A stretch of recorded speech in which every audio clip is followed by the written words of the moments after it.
Hello, I am File. Throughout history, certain objects have carried with them a darkness, a reputation for tragedy. They are not merely antiques or works of art.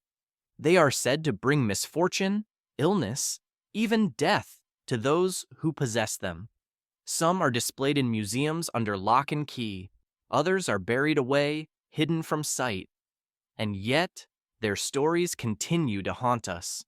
Today, we will journey into the shadows of history to uncover 6 of the most cursed objects ever known. Artifacts shrouded in mystery, wrapped in fear, and whispered about in legends that refuse to die. These are not just tales of superstition, but accounts recorded across centuries, stories where beauty and horror are forever bound together. This is the world's most cursed objects. Case 1. The Hope Diamond. Deep in the heart of India, centuries ago, miners unearthed a massive blue diamond from the Kolar mine. It was unlike anything they had ever seen, weighing more than 100 carats, glowing with an unusual fire. Legend said the stone had been taken from the eye of a sacred statue. With that theft, misfortune supposedly followed. The first European owner was Jean-Baptiste Tavernier. Not long after his travels, reports say he died in impoverished circumstances, mauled by wild animals, according to some accounts. Whether true or exaggerated, the story fed the rumor of a curse. When the diamond reached the court of King Louis XIII, tragedy soon shadowed the royal household. Close associates and members of the court met violent and untimely ends during the turmoil of the French Revolution. The gem's presence became linked, in rumor, with that downfall. Across the centuries, the stone changed hands many times. Each new owner seemed to be followed by bad luck, financial ruin, scandal, sudden death. In the 20th century, American socialite Evelyn Walsh McLean wore the diamond often. Her life was marred by tragedy: a daughter who died young, a son who died under tragic circumstances, and a husband who later suffered severe mental health problems and died in an institution. After Evelyn's death, the diamond was sold to settle debts. It eventually found a permanent home at the Smithsonian Institution in Washington, D.C., where it sits behind thick glass for millions to see. Some say placing it in a museum dispersed the curse. Others believe its story, of beauty and sorrow, still hangs in the air around the gem. The Hope Diamond remains more than a jewel. It is a mirror of history's darkest rumors and a reminder that some legends never fade. Case 2. The Bassano Vase. In northern Italy, sometime in the 15th century, a silversmith created a vase of extraordinary beauty. It was small, delicately carved, and crafted from pure silver. But what should have been an object of celebration soon became an object of fear. The first known story linked to the vase is tragic. It was given as a wedding gift to a young bride, but on her wedding night, she was found dead. Some say she was murdered. Others claim she was struck down by a sudden illness. What was certain was that she died clutching the vase in her hands. From that moment, the Bassano vase gained a dark reputation. Every person who owned it afterward met misfortune. In the centuries that followed, the vase passed from family to family. One man was said to have died suddenly, within weeks of acquiring it. Another owner was killed in a violent accident. A third reportedly succumbed to a mysterious disease. By the 20th century, the curse had become infamous. The vase reappeared in Naples during the 1980s, auctioned off to a new string of buyers, and, once again, death followed. 3 separate owners died under unexplained circumstances, each within a short time of receiving it. Frightened, The families who inherited the vase decided to be rid of it. According to legend, the police themselves refused to take it. Some accounts claim it was finally buried in an undisclosed location, sealed in a lead box, and hidden from the world. To this day, no one knows where the Bassano vase is. Is it locked away in a private collection, or still lying underground, waiting to be unearthed? A vessel of beauty, a vessel of death. Case 3, the Dybbuk box. In Jewish folklore, a Dybbuk is a restless spirit, a soul unable to move on, said to cling to the living. In the early 2000s, a small wooden wine cabinet, later known as the Dybbuk box, was put up for auction on eBay. The seller claimed it came from the estate of a Holocaust survivor in Poland, and with it came a warning. The box carried a curse. The new owner, Kevin Manis, reported terrifying experiences. He heard strange noises in his home. Objects moved on their own, and the smell of ammonia filled the air. His mother, who briefly handled the box, suffered a sudden stroke that very same day. Manis sold the cabinet, but wherever it went, misfortune followed. One student who bought it claimed to be plagued by insomnia and shadowy visions. Another owner said his health collapsed unexpectedly. Family members reported serious illness, sudden tragedies, and, in some accounts, deaths that came too soon. By the time the box reached Jason Haxton, director of a medical museum in Missouri, the stories had already become infamous. Haxton himself claimed he suffered from rashes, unexplained bleeding, and terrifying dreams. Fearing the curse, he eventually sealed the box away, determined never to open it again.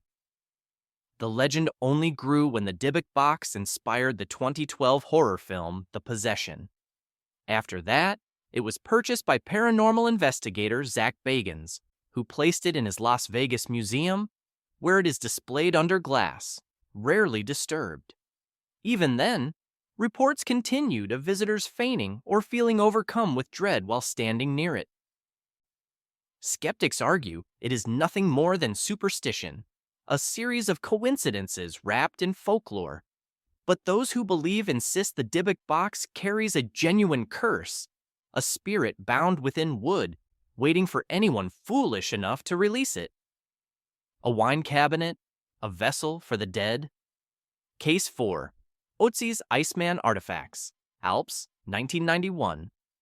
High in the frozen Alps in 1991, a pair of hikers stumbled upon something extraordinary: the naturally mummified body of a man who had been dead for over 5,000 years. Scientists later named him Ötzi the Iceman. Alongside his remarkably preserved body were a collection of artifacts: a copper axe, a dagger, arrows, clothing, and tools. These objects offered a rare glimpse into prehistoric life. But as the items were recovered and studied, an unsettling pattern began to emerge. Many of the people who came into close contact with Ötzi and his belongings met untimely and mysterious deaths.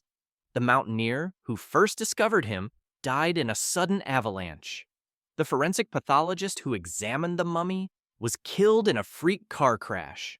A museum researcher who handled the artifacts collapsed from an unexpected illness. Even a journalist who filmed the recovery died in a tragic accident. In total, at least 7 individuals connected to Ötzi's remains and artifacts lost their lives under strange circumstances. Skeptics argue these were coincidences, pointing out that hundreds of scientists and workers have studied the mummy without harm. But for many, the string of deaths surrounding Ötzi's artifacts feels far too eerie to ignore. To this day, some whisper that the Iceman was not meant to be disturbed, and that his tools and belongings still carry a curse from an ancient world long forgotten. Case 5. The Crying Boy Painting. In the 1950s, a Spanish artist painted a series of portraits.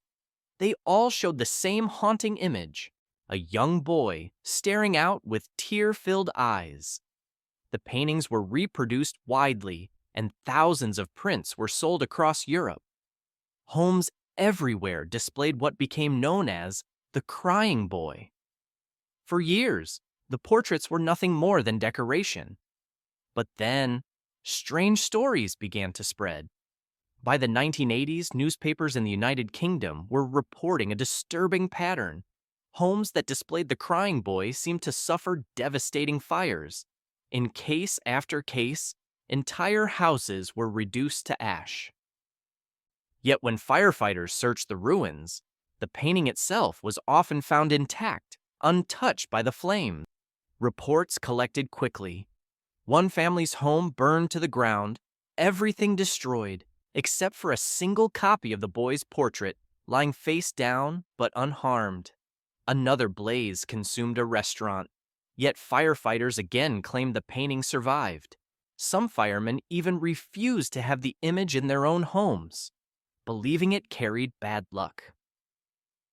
The story grew so persistent that in 1985, the Sun newspaper ran a headline, "Blazing Curse of the Crying Boy." Soon, frightened owners across Britain brought their prints to be burned in mass bonfires.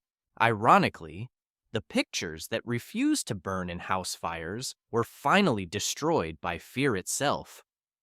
Skeptics argue there is a rational explanation.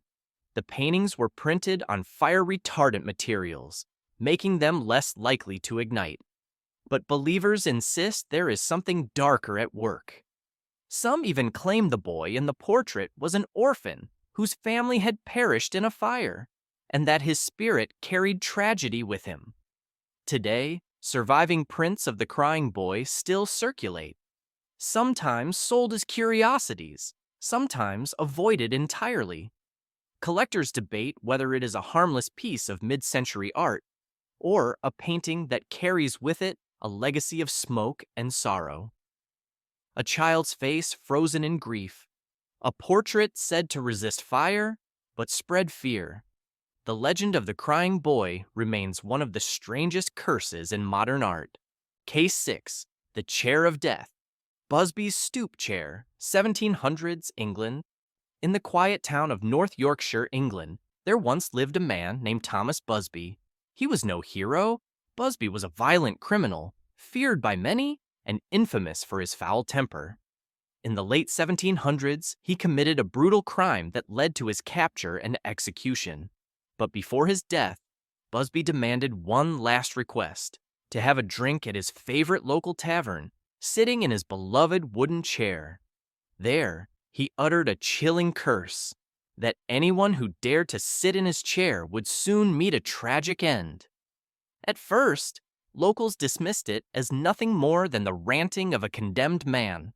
But as years went on, stories began to spread. Soldiers who sat in the chair before heading to battle never returned. A chimney sweep who rested in the chair fell to his death the very same day. Miners who tested the curse perished in accidents not long after. By the 20th century, the chair had become notorious. The tavern's owners noticed the pattern. Too many lives had ended after people mocked the curse and took a seat. Out of fear, they eventually donated the chair to a museum. Today, it hangs suspended high on a wall, far out of reach, so that no one can ever sit in it again. Was Busby's curse real? Or was it all a string of coincidences fueled by fear and superstition? Whatever the truth may be, the Chair of Death remains one of the most infamous cursed objects in history. And that concludes our journey through some of the world's most cursed objects. Whether you believe in superstition or dismiss it as coincidence, one thing is certain: these stories continue to haunt us, centuries after they began. But what do you think? Are these objects truly cursed? Or are they simply victims of legend and fear? Share your thoughts in the comments below. I'd love to hear your theories. If you enjoyed exploring these mysteries, don't forget to give this video a like and subscribe to the channel for more chilling tales from history and beyond. And of course, turn on the notification bell so you never miss the next mystery. Until next time,